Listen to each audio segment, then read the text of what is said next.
Merci Seigneur pour ta parole éternelle dans laquelle on va plonger les regards ce matin et qu'on va contempler ensemble, regarder les merveilles qu'on peut trouver à l'intérieur, Seigneur Dieu. Je te prie de mettre ta main sur chaque personne ici, Seigneur. Je te prie d'ouvrir son intelligence, d'ouvrir les cœurs, éternel Dieu, afin que la semence qu'on va semer ce matin puisse être reçue et qu'elle puisse grandir, éternel Dieu. Au nom de Jésus, on te prie. Amen. Écoutez bien ça. Écoutez bien ça. Écoutez bien ce qui va sortir de ma bouche maintenant. Depuis, je dirais, 2 mois, le Seigneur travaille sur un sujet bien spécifique à l'intérieur de l'Église. Il y en a certains peut-être qui ne l'ont pas vu. Il y en a certains peut-être qui l'ont vu. Le sujet en question, c'est la parole de Dieu. Le message que je vais livrer ce matin, je l'ai reçu, ça fait 2 mois. C'est un message de début d'année. Et le Seigneur, ce matin, m'a téléporté. C'est-à-dire, le Seigneur m'a téléporté le message que j'étais supposé, que j'avais prévu donner ailleurs. C'est vous qui allez le recevoir ce matin parce que ça vous concerne. Et Martial, ce matin, il était directement dans l'application du don ministériel qu'il a fait ce matin, du don spirituel, pardon, il était directement dedans. Une base. Le Seigneur, ce matin, vous donne une base solide pour partir 2020, pour partir le point pivot qui... Je vais le dire comme ça. Pour partir le point pivot dont on parle depuis plusieurs semaines, qui se trouve à être 2020, partir sur une base solide. Le Seigneur vraiment entoure sa parole d'un amour, il entoure sa parole de quelque chose de spécial parce que ce matin, il veut que vous receviez ce que j'ai à dire. Puis ce que j'ai à dire, c'est rien de moins que la parole de Dieu. Bon, j'ai bypassé mon introduction. On va voir ce qui va se produire. Donc,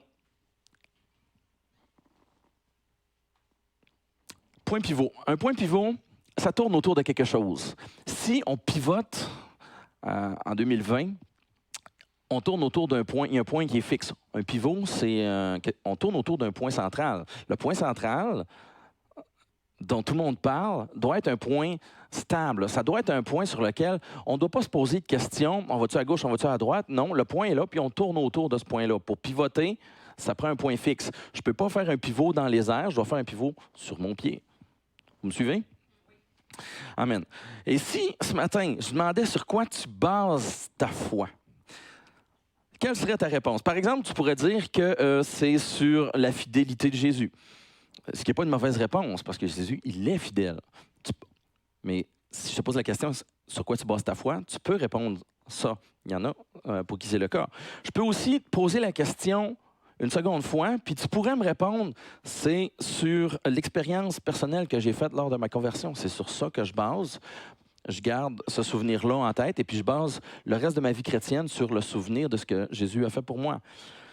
Mais si je poussais encore plus loin, je reposais à nouveau la question, puis je te demandais d'être plus spirituel dans ta réponse, qu'est-ce que tu répondrais? Là, ça serait...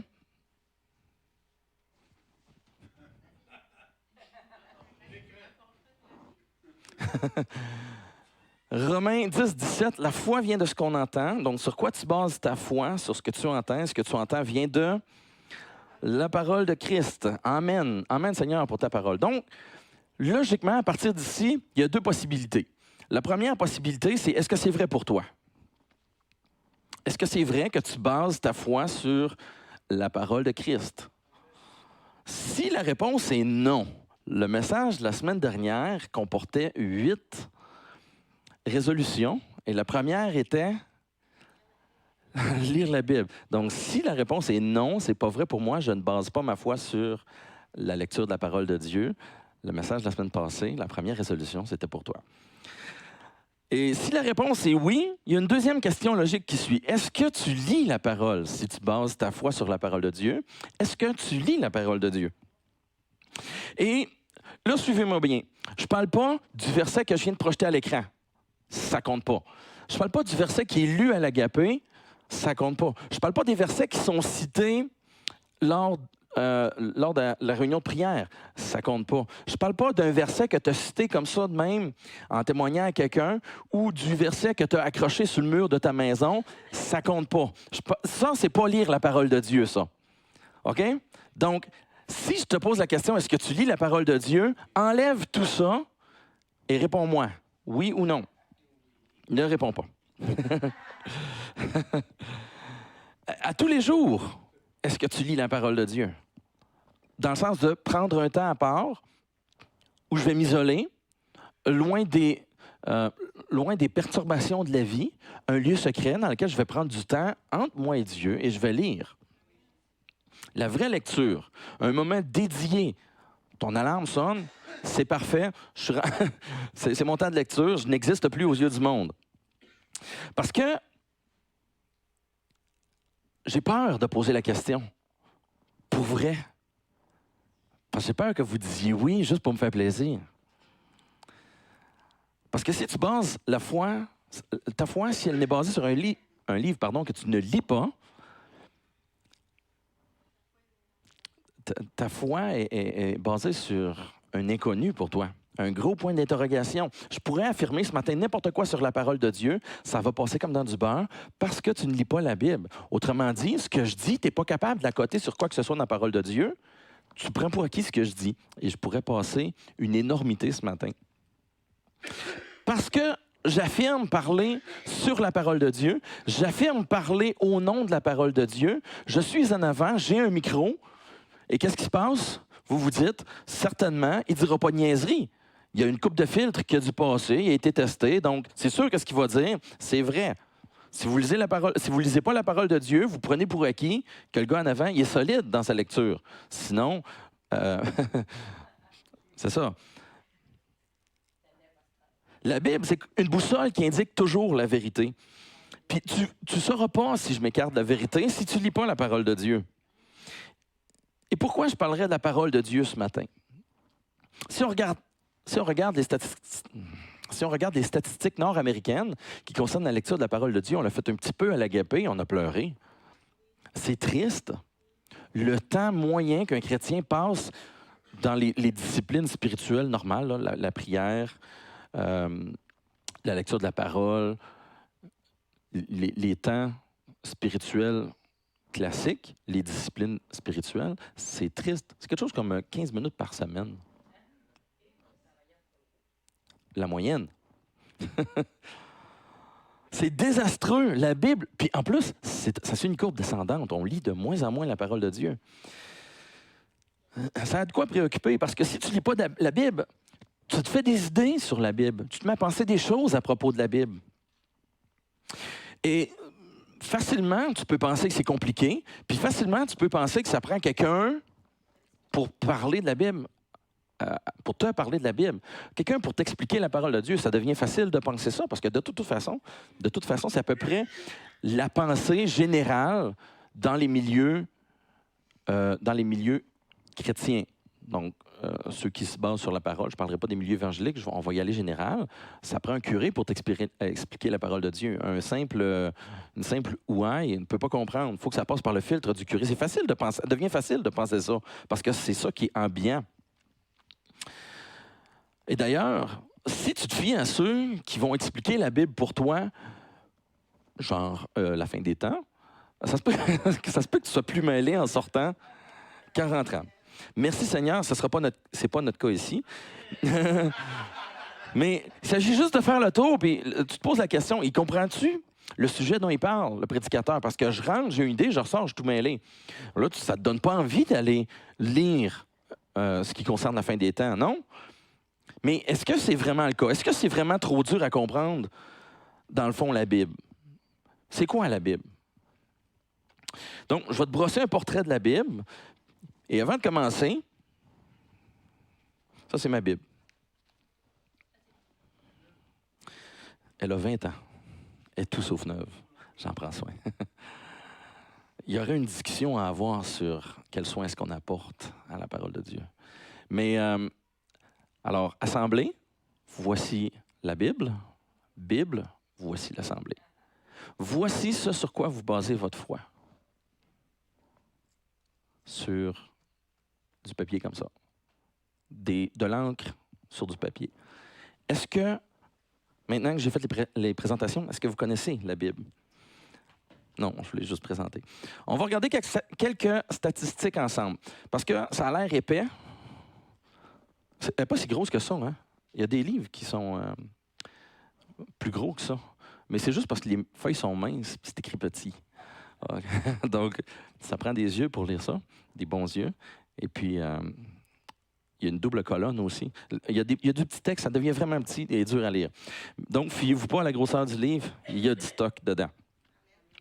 Donc, pourquoi est-ce qu'il y a le mot Bible dessus? Pourquoi est-ce qu'il y a le mot Bible dessus? Il y a le mot Bible parce que c'est pas un livre. La semaine passée, on a appris que la Bible est le livre le plus vendu dans le monde, le best-seller, toutes catégories confondues depuis des années. Mais ce n'est pas tout à fait vrai, parce que ce n'est pas un livre, c'est 66 livres. C'est pour ça que ça porte le nom de Bible. Bibliothèque, c'est une collection de livres. Mais on tatouinera pas ces détails. Ils sont divisés en deux sections. L'Ancien Testament et le Nouveau Testament. L'Ancien Testament a 39 livres. Le Nouveau Testament a 27. Si on fait la soustraction, ça donne ça. Si tu lis, par exemple, un livre par semaine, tu vas commencer en janvier cette année, puis en 2021, dans le coin de la Saint-Valentin, tu vas finir en lisant un des 66 livres par semaine. Plus d'1 an pour passer au travers la collection de livres. Chaque livre est divisé en sections qu'on appelle chapitres. La Bible contient un total de 1189 chapitres. Si tu lis 3 chapitres par jour, comme à se faire rabâcher les oreilles, tu vas commencer à lire la Bible en janvier cette année et tu vas la terminer dans le coin du 1er février 2021. Les chapitres se divisent en versets. La Bible contient 31 171 versets. Pour lire la Bible en 1 an, il faut lire 85 versets par jour, sans jamais prendre de jour de congé. Autrement dit, aujourd'hui, on vient de se plonger dans la parole de Dieu, tu t'en vas chez toi manger, après, tu as 85 versets qui t'attendent, si tu veux être capable de lire dans 1 an. Si on enlève les journées où tu... Si on enlève les journées où tu lis pas, il faut que tu redivises. Fait que ça monte à 90, 100, 125 versets par jour. Puis là, le psaume 119 monte à notre esprit assez rapidement. Tu n'as pas de temps à perdre pour lire la parole de Dieu si tu veux la lire en 1 an. Autrement dit, c'est ce qu'on vient de regarder. Ça a l'air beaucoup comme ça, mais si vous lisez la Bible, vous commencez le vendredi soir, vous lisez la Bible, vous venez à l'église le dimanche matin, puis vous revenez ensuite pour lire la Bible, ça va vous prendre 50 heures lire la Bible. 50 heures de lecture pour lire la Bible. Vous commencez la Bible le vendredi, vous terminez le dimanche soir, puis vous avez le temps de venir à l'église. 50 heures, c'est pas tant que ça. Tu travailles probablement ça ou plus que ça à toutes les semaines. Si on additionne les caractères de la parole de Dieu, dépendamment des traductions, on a entre 4 millions et 5 millions de caractères. Et ce qui est intéressant, c'est que si tu veux comparer ce que je viens de dire à quelque chose que tu connais, je te présenterai la Joconde. Mona Lisa. Voici une image en 5 millions de pixels.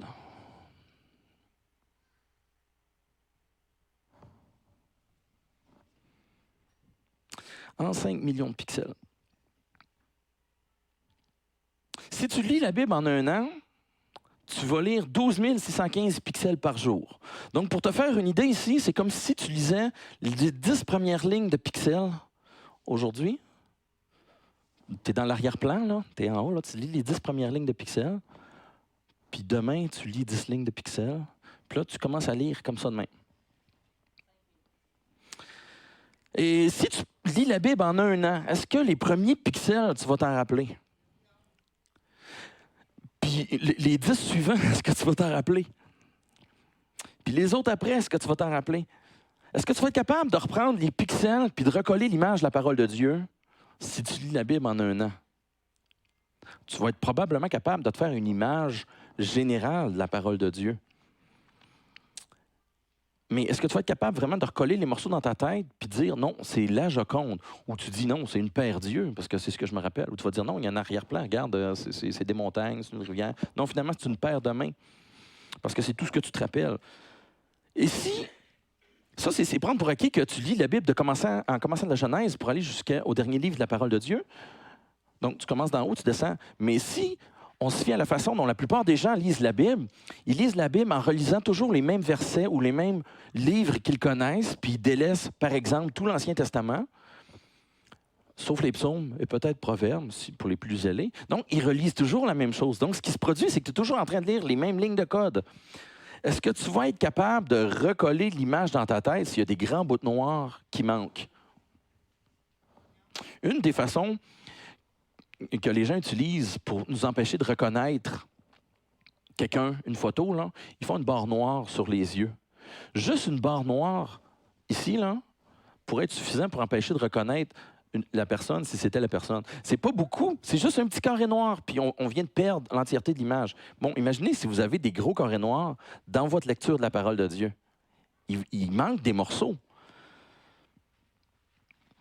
La seule façon d'être capable d'apprécier l'œuvre de la Joconde, les détails que l'artiste a mis, la façon dont les couleurs s'agencent, ou encore la façon dont le sourire est ou n'est pas un sourire, selon l'angle que tu regardes, est-ce que c'est l'histoire de la lecture d'une seule fois de ça?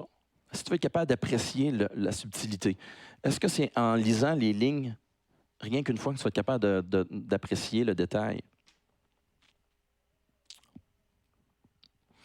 Ça prend un examen plus profond, non? Puis si je te donne les pixels un par un pour que tu reconstruises l'image, tu vas trouver ça plate et tu ne pourras pas apprécier l'image de la Joconde entièrement. Parce que la Joconde est un chef-d'œuvre uniquement si tu la regardes dans son entier. On ne parle pas des yeux de la Joconde, on parle de la Joconde. Vous me suivez?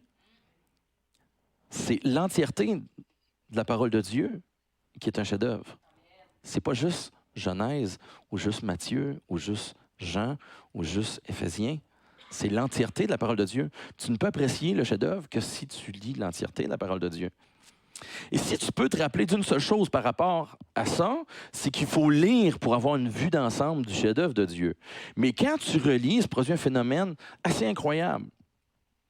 Suivant. La Bible en action. La Bible contient, comme on a vu, 5 millions de caractères. Ils sont fixes. Le D ne va pas se déplacer, le B ne va pas se déplacer, chapitre 1 va toujours être à la même place. Mais quand tu relis, on dirait que le pixel, il n'y a pas le même éclairage. On dirait qu'il n'est plus tout à fait vert ou rouge ou bleu. On dirait qu'il s'agence différemment et tu relis le même passage et tu vois autre chose. L'image s'ajuste. Comme dans une TV, mettons. Une télévision. C'est le même pixel, le même verset, le même assemblage de mots, mais maintenant que tu le relis, ça prend une autre couleur. L'image change devant tes yeux pour se métamorphoser en quelque chose que tu n'avais pas vu avant. Et lorsque tu lis ta Bible pour la 3e fois, l'image change encore. Des points sombres s'éclairent, des choses tachées prennent une vie devant tes yeux, et tu réalises en fait que ce que tu vois là, c'était toujours là. Sous l'action du Saint-Esprit, la parole de Dieu prend vie. Elle devient comme un feuilleton télévisé. Lire le Nouveau Testament au complet, si ça prend 50 heures lire la parole de Dieu, lire le Nouveau Testament au complet, ça prend 12 heures. Une saison à Radio-Canada, c'est 12 émissions d'1 heure. C'est comme si le Nouveau Testament, c'était 12 épisodes d'1 heure, finalement. Une des émissions qui a connu le plus de succès dans les dernières années, c'est Game of Thrones. Trône de fer, ouais. C'est une émission riche en rebondissements, non, je ne l'ai pas vue non plus, qui a tenu les téléspectateurs en haleine pendant des années. Je ne la connais pas, mais j'en ai tellement entendu parler, je me suis tellement fait parler de l'épisode qui vient de finir puis qui ne savent pas comment que le prochain il va continuer à partir de là, puis c'est tellement compliqué, puis on voit sur Internet des mèmes, des répliques de personnages qui sont devenus virales puis que les gens se disent. On en entend parler, même si on ne l'écoute pas, on ne peut pas savoir que l'émission n'existe pas. Je me suis tellement fait rabâcher les oreilles, tellement fait parler des épisodes qui venaient de sortir. Les gens avaient tellement hâte que le prochain sorte en français. Oh, puis tant pis, je vais le télécharger en anglais. Ça nous parle un peu de nous quand on lit la parole de Dieu, comment on réagit. Est-ce qu'on est vraiment tannant avec les gens autour de nous? Quand tu lis, est-ce que tu es tellement impatient d'arriver au prochain épisode que tu n'attendras pas que la ressource soit traduite en français? Tu vas aller la télécharger en anglais, mais lire, acheter, là. On achète sur Internet. Est-ce que ton impatience va te pousser à ne pas attendre? Tu dis, j'attendrai pas, je vais aller la chercher, à rabâcher les oreilles, un peu comme Game of Thrones.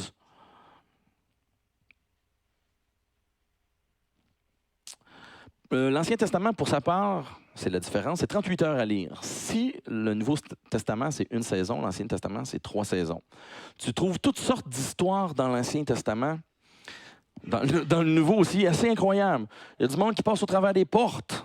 Il y a des meurtres, des infidélités, il y a de l'inceste, du mensonge, il y a des jeux de pouvoir, il y a des intrigues, des rébellions, des drames, du contenu destiné à un public de tous âges, du contenu destiné à un public de 18 ans et plus pour cause de, vous savez, des frères qui vendent leurs frères en esclavage, des princesses, des cités d'or, des rencontres du 3e type, des zombies.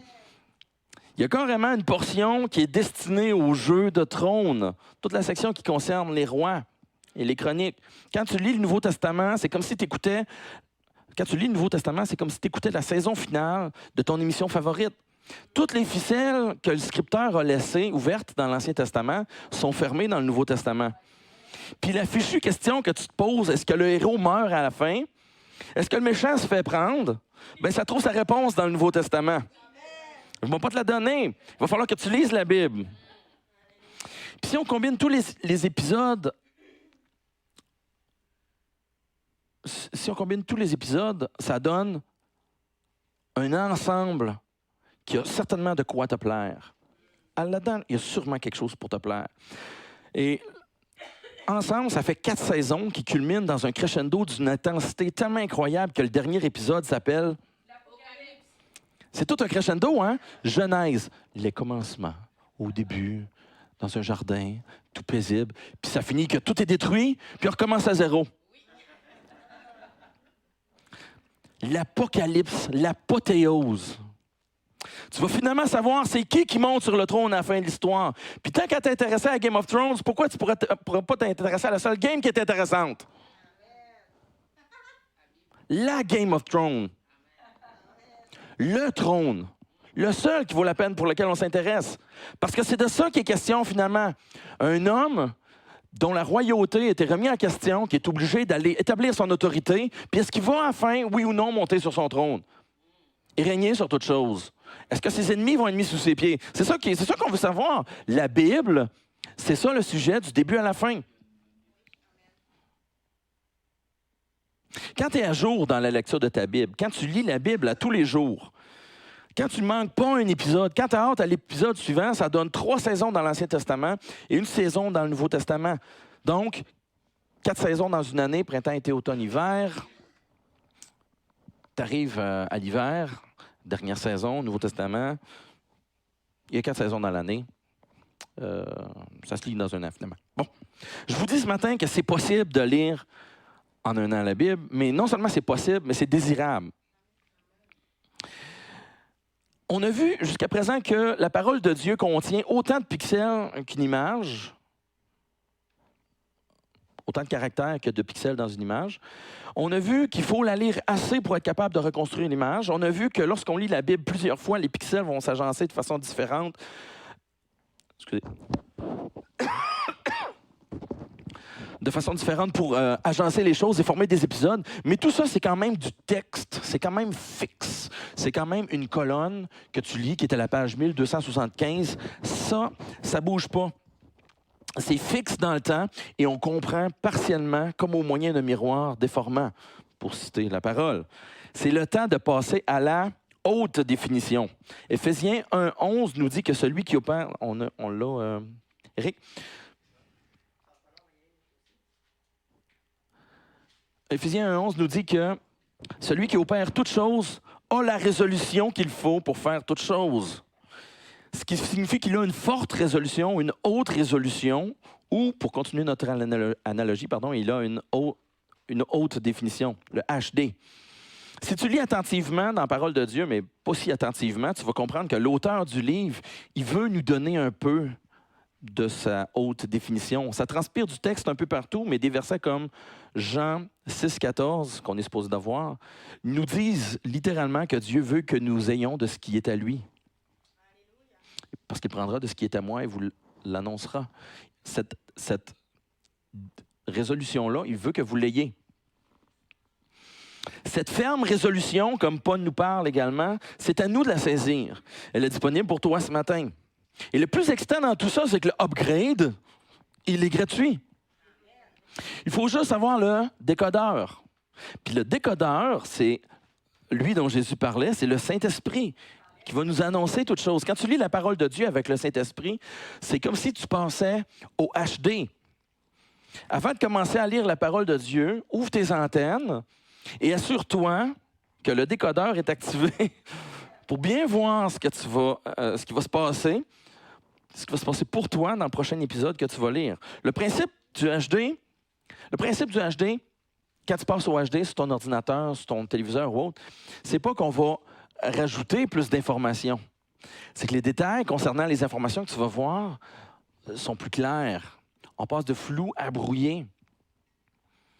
Il n'y a pas plus de fleurs parce qu'il y a plus de pixels. C'est juste que tu ne voyais pas, maintenant tu les vois. Ça permet de voir ça permet de voir ce qu'il y a dans le cadre de la caméra, ce qu'il y a dans l'arrière-plan que tu vois, qui est devant toi. Vous savez, la portion qui est toujours derrière le sujet puis qui fait la différence entre je comprends ou je ne comprends pas ce qui se passe. Il y a un poste de TV dont j'oublie le nom, mais ils prennent des émissions, des films, puis ils parlent par-dessus en décrivant l'action qui se déroule. Et ils font une annonce. Leur annonce, il y a des sons qu'on entend, puis on voit du bruit à l'écran. Il y a une image qui nous monte en tête, mais quand il enlève puis il passe à la haute définition, tu te rends compte que ce qui se passait, c'est pas ça du tout. Ça te permet de voir. Et puis, on va se rendre compte, en lisant la parole de Dieu, avec l'aide du Saint-Esprit, qu'il y a des versets dont on croyait connaître la portée, on croyait connaître le sens, que c'est pas ça du tout. Finalement, ce que ça te donne avec le Saint-Esprit, c'est le contexte dans lequel toute l'action va s'insérer. Tous ceux qui passent au HD dans leur vie vont dire, dans leur télévision ou autre, là, ceux qui passent au HD ou au 4K, si vous voulez, peu importe, au 8K ou peu importe où la technologie est rendue, disent que ça ajoute un effet de profondeur. L'action, elle devient finalement plus concrète, plus réelle, plus normale. Ça semble moins extraordinaire. Avec le contexte dans lequel l'action se déroule, tu peux comprendre ce que tu lis. Les questions que tu te posais, tu ne te les poses plus. Puis tu as la réponse. En français, on appelle ça « lire entre les lignes ». Comme Paul dit dans 2 Corinthiens, je ne pense pas qu'on l'ait, « Le voile demeure sur tes yeux ». En parlant de la lecture de la parole, il dit « Moïse y prêchait tous les jours, mais un voile demeure sur leurs yeux encore aujourd'hui ». Et c'est la même chose. Quand on lit la parole de Dieu, il y a un voile sur nos yeux que Dieu vient enlever. Et là, on passe au HD. On ne voit plus comme dans un brouillard, comme étant loin ou insaisissable. Ça devient personnel, ça devient réel. Il faut enlever le voile. Ce matin, qui veut passer au HD? Il faut juste lire la Bible avec le décodeur. Il faut juste lire la Bible. Le point central, lisons la Bible. Je pense que je viens de le dire assez pour que ça soit clair, non? Ça prend le décodeur, puis il faut lire la Bible. Lire la parole de Dieu, assez pour reconstruire l'image. Lire un épisode par jour et passer au travers d'une saison à chaque saison pour passer, c'est-à-dire finalement passer au HD. C'est bien, mais c'est incomplet. Il faut choisir la haute résolution.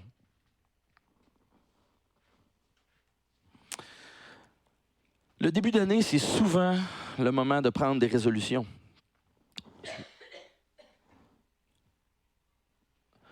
Le message la semaine dernière nous apprenait qu'il y a toutes sortes de résolutions que tu peux prendre en début d'année. Il y a toutes sortes de résolutions que tu peux prendre. Certaines résolutions sont tellement différentes de la personne que tu es, comme par exemple, je vais faire de l'exercice à tous les jours, je vais aller m'entraîner, je vais perdre mon poids, je vais passer plus de temps, je vais faire ci, je vais faire ça. Il y a des résolutions que tu prends qui sont tellement différentes de la personne que tu es que tu le sais en la prenant que tu ne la tiendras pas. On appelle ça des vœux. Prendre une résolution pour finalement faire comme avant, c'est-tu vraiment une résolution? Ça veut concrètement dire pour toi que les résolutions de basse qualité, une basse résolution, une résolution de basse qualité, tu peux les oublier tout de suite. Les résolutions de qualité normale, c'est pas vraiment ça qui va changer tes habitudes, c'est une résolution normale. Ce qu'il faut ce matin, c'est une meilleure résolution.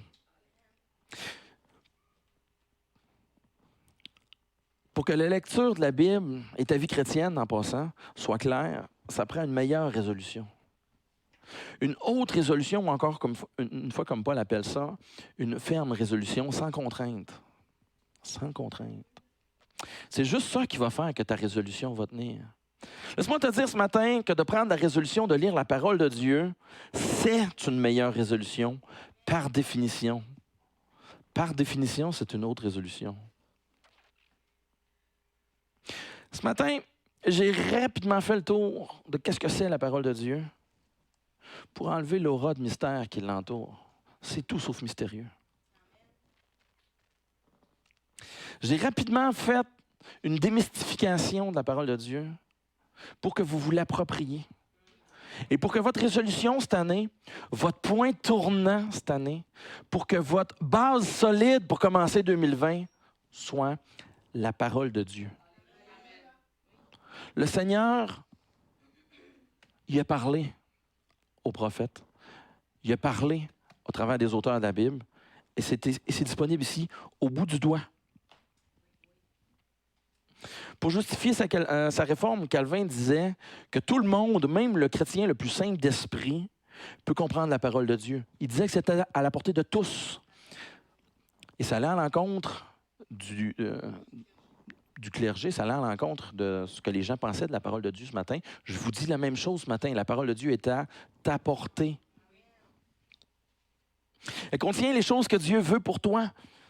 Ses intentions, elle contient sa lettre d'amour gravée dans ses mains et dans son cœur avec des clous et des épines. Elle contient des récits incroyables qui concernent un passé lointain, mais surtout, le plus important, c'est qu'elle contient les plans de Dieu pour ta vie aujourd'hui. Elle contient, c'est pas gros, OK? Elle contient l'entièreté de l'amour que Dieu a pour toi. L'entièreté de l'amour que Dieu a pour toi, ici au bout des doigts. Tu as juste à l'ouvrir. Tu as juste à lire.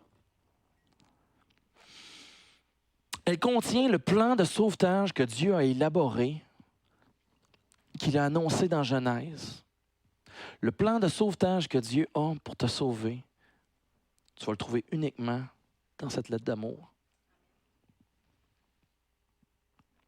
Tu vas voir jusqu'où il est allé pour le mettre en application. Il a tout perdu, et parce qu'il a tout perdu, il a tout gagné.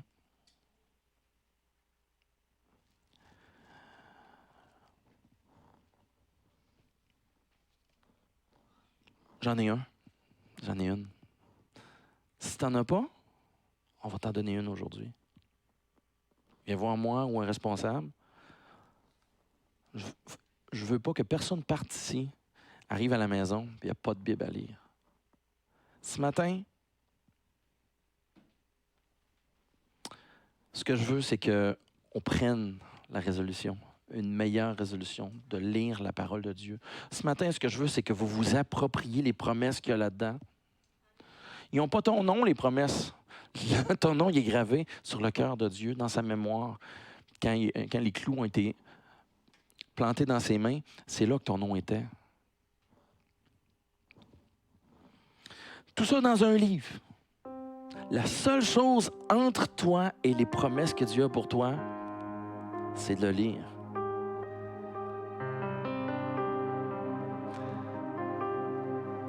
tu ouvres et tu lis. C'est pas plus dur que ça. Amen. Cette année, prends la résolution de la lire. Cette année, lis-la. C'est la meilleure résolution que tu peux faire. Amen. On peut se lever.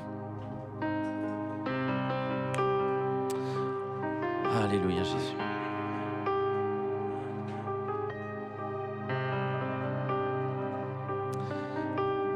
J'aimerais bien, alors qu'on va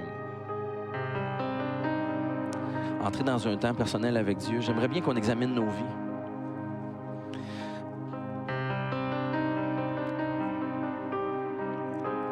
C'est du concret, la parole de Dieu.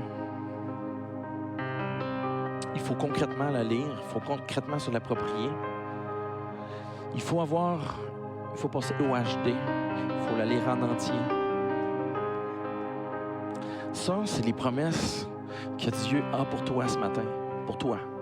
Regarde pas ton voisin, ton époux, ton épouse, c'est pour toi.